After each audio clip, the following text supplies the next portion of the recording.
Been there and done that. And now the baddest of the rock gods methodically analyze and dissect musical notes, compositions, and riffs that made them go from the stage to the couch. This is My Favorite Riff. Here's your host, Nikki Sixx. Hey, it's Nikki Sixx with Joe Bonamassa. This is My Favorite Riff. What's happening? I'm just hanging out with you today. Thanks for having me. Yeah, this is great. You know, you brought down, well, I sent an email to you and said, could you bring something down from the 50s? Yeah, look at this. Bring a 1950s Les Paul or Telecaster. So I brought Buddy. This is the guitar that found me this year. 1959 Les Paul. It Beautiful. was purchased in Long Island. Yeah. And it found its way to me about, I don't know, 3 or 4 months ago.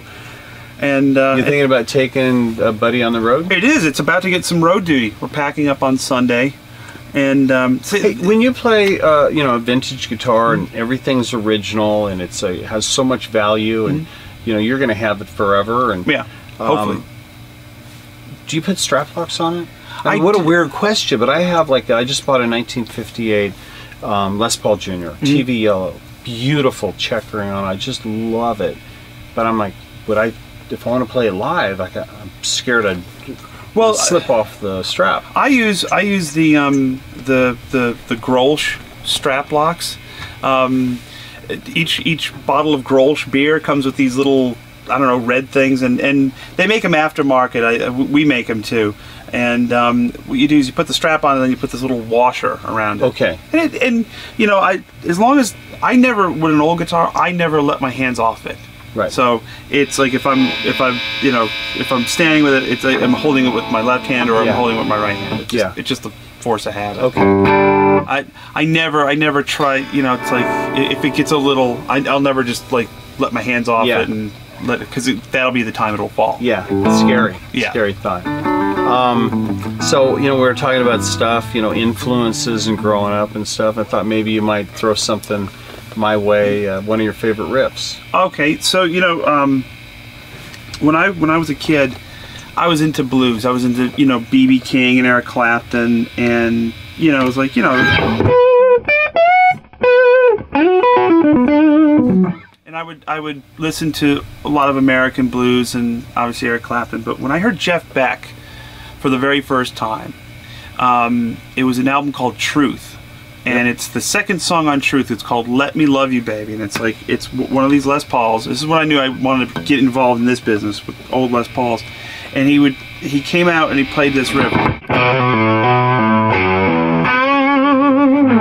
it was like I was hooked, you know. And it was, you know,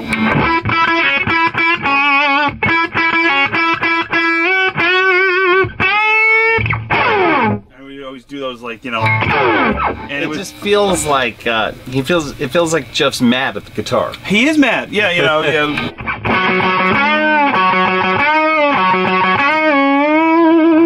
It's gonna burn up, but let's burn it. Oh yeah.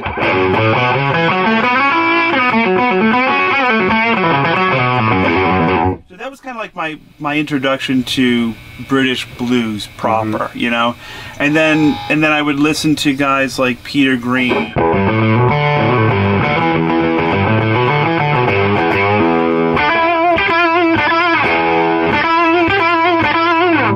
and you know the thing that was the common denominator that just came. I was like, London, Les Paul, Marshall amp, ramped up blues songs, you know. And then, you know, when you hear like Clapton,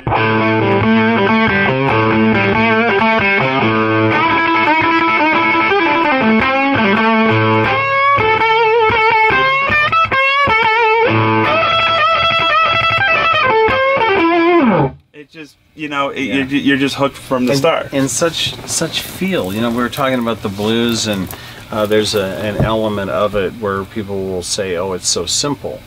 But there's so much emotion in it. And when did you find as a young player that you were able to connect that emotion to it? Well, you know, like I used to get like full of righteous indignation when older people would come to me like, you're too young to play the blues, and I'd sit there in a prepubescent voice and I was like, no, I'm not. I've seen those videos. I'm like, the truth they tell you really are. I mean, blues to me has always been like it's a conveyance of an emotion and a sound by an instrument or a person. And usually both.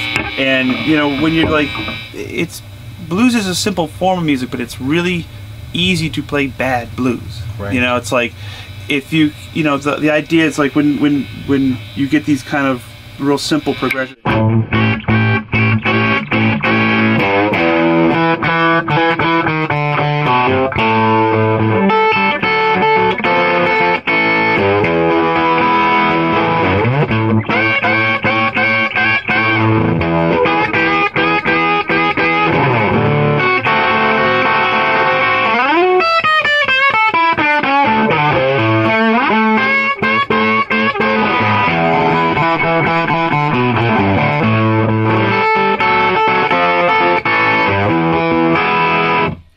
When you start dissecting all that, all the little bends, and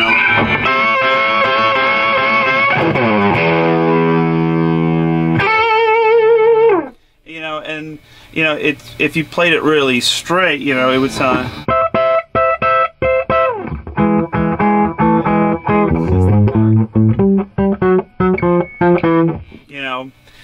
And one of the typecasts of blues, and when you ask people that don't know about it, they'll go na na na na na na. It's like I'm like, oh God, you just want to scream. You just go, well, you haven't heard it, right? Because there's so much, the timing, and it's not locked up to a grid. It's a little ahead or it's a little behind, and sometimes it's both in the same phrase. Yeah, I feel that so much, and that's why I was asking you earlier.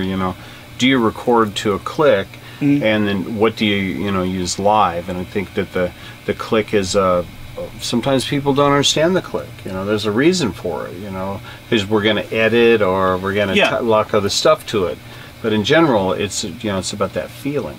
It's a feeling, and a lot of times click is just a snare if you want to look at it that way, right? Yeah, and it's just a guide. I have a great drummer who plays in my band. His name is Anton Fig. Well, and he's one of the greatest. One of the greatest, and he's able to make a click disappear by playing with it. He makes it swing. It's part of the percussion section, and I've played with drummers that get really uptight about a click, and the music becomes stiff.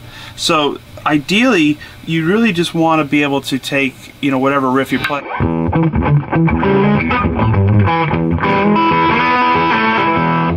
and swing it with the groove, and people will tell you when this stuff is swinging, and they'll tell you when it's not. Especially live, you see it. You see it. People they start bouncing. If it's a little slow, they don't bounce, and if it's a little faster, like.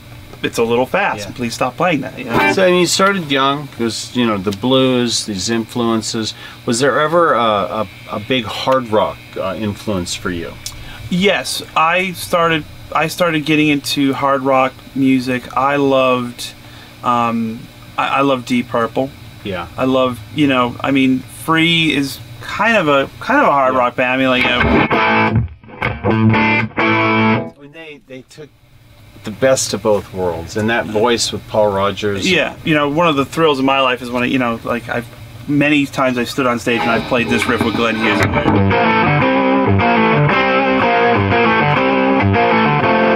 And when you start doing that kind of stuff, you're just like, well, this is what it was really like to play loud. And Glenn is such a transplant from that era. He's like he has one speed, and that's what he was trained on. It was like big guitar sounds, big riffs, big chorus, and Richie Blackmore, I'm like really into the Iron Maiden. I know those guys and really love their stuff. And the trick to being a well-rounded musician is not just going, well, I'm a blues guitar player, that's all I listen to. When I go home, I could have Iron Maiden on or Bruce Hornsby. It's like you rarely see me listening to blues at my house. Right? Sure. Yeah, self-loathing guitar player.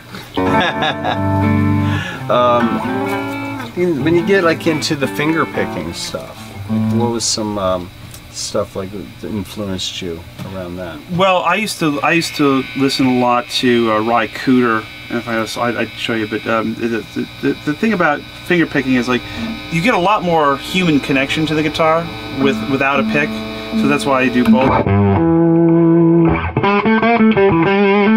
Like Beck would do it. You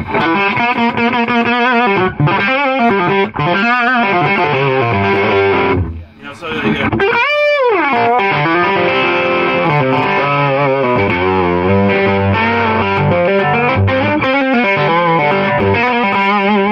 I mean, like you start messing around. You see where Jeff kind of does it.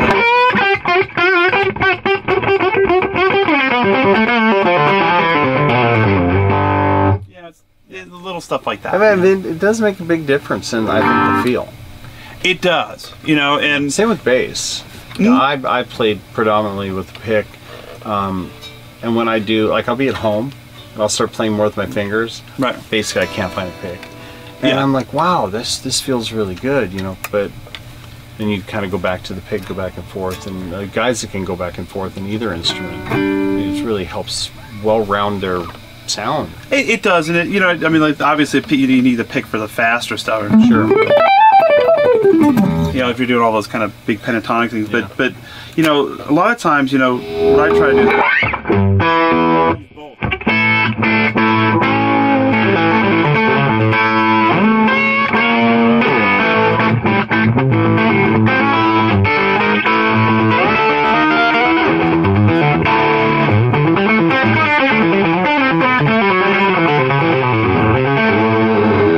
So you start using both, and you know, and eventually it will, you know, it works into your playing. It right? works into your playing, and whatever you need it for, it becomes that. When you're playing live and you're soloing and stuff, you know, your song's your framework, right? How much of your solos is worked out? I would say 50%. Okay. So you have like kind of your benchmarks and things like, I know when I hit this place, this melody's going to go here, but you just... Yeah, you got your launching. I always try to, you know, get them something, you know, at the very beginning that catches their attention, you know, and then bring it down, you know, and you know, like the band starts to see your trend lines as they go, and they react to it. So you're not only playing within the context of yourself, you're playing in the context of the band.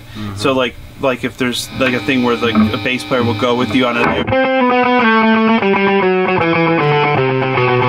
you know, you tend to start hitting that every night because it becomes this unspoken, you know, language. Yeah, and it's exciting. And it's exciting. And I always go to people like it's called #blues cares, you know, because it's a lot of it's easy to just play 1-4-5 all night and not put any like due diligence into putting like these little hits. You know, a lot of times with our band we'll put like a random hit in the third verse. #blues cares, because you know what, we took the time to figure out, let's put a hit in the third verse. We didn't need to do it, but we liked it, you know, and it shows you put the extra effort in the arrangement. Some of the stuff, you know, I follow you on Instagram. Thank you, I appreciate it. And I really enjoy that. I love in live, you know, watching a lot of the live DVDs and stuff, and the live at Carnegie Hall. Thank you. Fantastic. You have these. You just like do this burner all the way. Can you give me one of those? Yeah, that's all right. You know? I just love them. If you could do it slow, so I can take it home. All right. So here's what it is. It comes from the notion of one must try to find a place in each key and each fret. So if you're in E, you know. So what I do.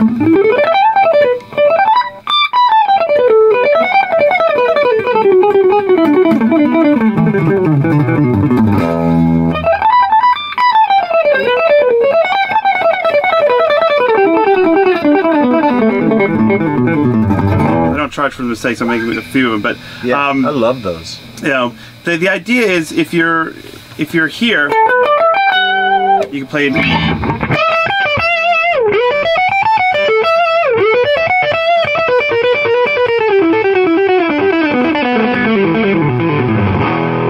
So the idea is like no matter the 7th fret or whatever, you can still play it.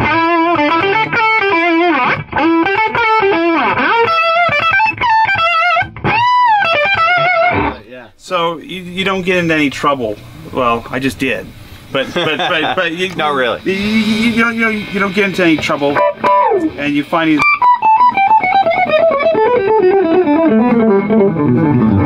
And it just starts cascading. But it really sounds great, like especially the crescendoing part of the solo, and it's just so exciting every time. I love those. And it's the more you kind of get used to it. The idea is to play slower, and it seems faster. Right.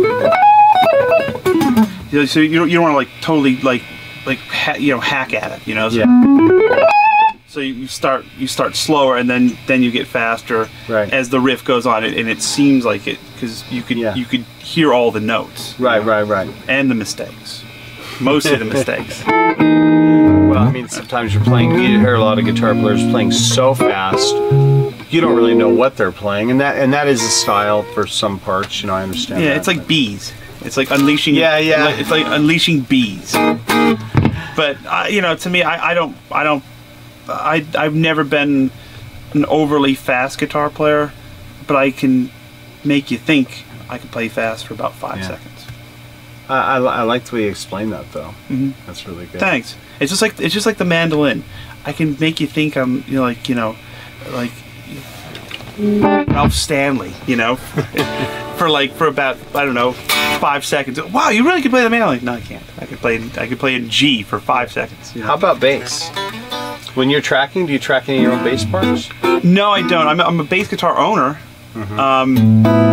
The problem is with a bass for me is I have this tendency to overplay it.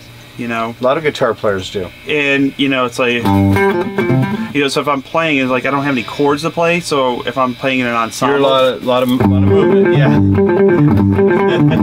And that's the ballad, and I don't know what to do, Yeah. And it's like there's bass players, and then there's me, who owns a bass, who could I could play Mustang Sally, listen, if you're stuck, you need a bass player, and you're playing Mustang Sally on a Monday night and a blues jam. You're available? Call me, I'm free.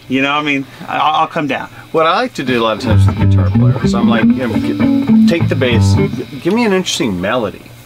Right. Because you guys think different than we do. Right. An interesting bass line is the song "Don't Go Away Mad," Motley Crue song, and there's this cool melodic bass line.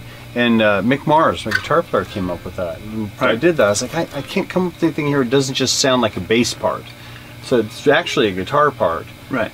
Simplified it down a little bit, and it adds some melody. So yeah, I always thought one of the masters of that was Chris Squire.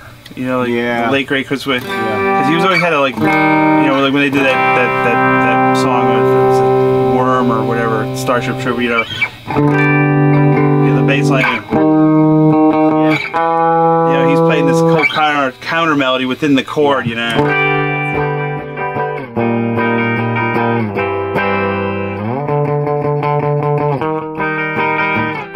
Find yourself as a guitar player listening to Chris's part more than the guitar, because the guitar is just these 3 chords. Yeah. Well, interest feels like that sometimes too. Yes. I mean, Jesus, And there's that artistry, and like when you play a bass, you hear within the chord that the guitar is That's playing. right. Yeah. And where guitar players are just going.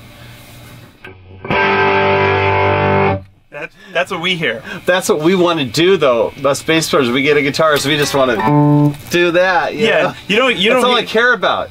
We don't hear that low 5 over the G. It's like no, we never think of we never think of any of that. That'll actually work, because that would require us guitar players learning actual music, which that's why we got into this in the first place, is just to play power chords. Play power chords, power chords, and have fun. Exactly. Have fun. Thank you so much. Thanks for having me, man. Anytime. Appreciate it. Anytime. Thank you.